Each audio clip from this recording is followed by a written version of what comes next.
my name is Goldman. I'm the director and founder of Goldman and Associates. Our firm has a primary focus on family law issues here in Michigan, and today we're going to continue our video series designed to educate and inform the public, so please subscribe to our channel. You know, the court has a process, an alternative dispute resolution process, a mechanism that is set up by the court in order to have the judge avoid making the decision about your life. That's really what it is. The court is very comfortable with making decisions regarding, say, a business thing or a criminal case, but when it comes time to telling you how you should run your household and your children and your life, the court really would rather you guys come to some sort of resolution that the court will put its okay to. If you can't, then of course the judge is there to make the decision. But really the court would like you guys to come up with a solution, which is why the court has a mediation process. And the mediation process is set up so that the parties will be separated. The mediator will exercise shuttle diplomacy, find out what you want, find out what the other side wants, see if there's a middle ground,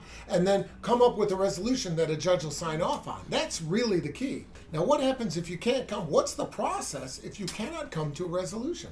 Well, the court is going to hold a settlement conference, a post-mediation settlement conference, and the court is going to want to know. It's going to sit down with the lawyers and say, ladies, gentlemen, what did we come up with? And you're either going to say we have a solution or we don't. If you don't, the court is going to want to know what's the issue and get a sense of, do we have a legitimate issue here or someone being unreasonable? The court could very well send the parties back for additional mediation if the court feels that it might be productive to do so. The court might also bring the parties in chambers and telegraph to them what the court is likely to rule in the situation in order to get the parties to sort of move, closer to a resolution. If, however, none of this fails, the next step, the court's going to set the matter down for trial. And trial is going to mean just what you think it means. It's going to be the calling of witnesses, the introduction of evidence. It's going to mean the court ruling on objections, the court ruling on admissibility of documents, and all that stuff that you see. It's going to mean examination and cross-examination of you and your ex. And so all of these things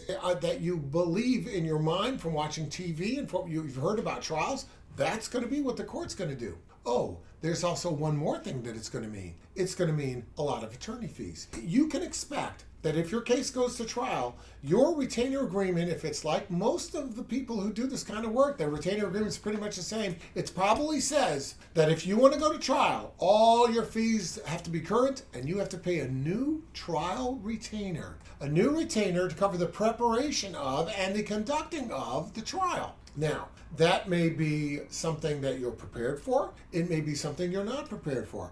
If it's something that you're not prepared for, then you've got to take a very serious look at the overall case. Now, you don't want money alone to dictate how you're going to make the decision about your case. But if you've gotten a pretty good resolution and what you're trying, you got 95% of what you want the other 4%, you're going to have to weigh that other 4 or 5%. You're going to have to weigh that. I said 4 because nobody gets 100%. But you're going to have to weigh getting that extra few percent against the cost of going to trial and the risk that the court may say, you know what, you're not entitled to what you've been offered. I'm going to give you something less. That's also a possibility. Every trial has 3 possibilities. You get the same as what you were already offered. You lose or you win more. Those are the 3 options, and none of it's guaranteed. So you got to think about that very carefully. If you have any questions about that, reach out and we'll be glad to help you out.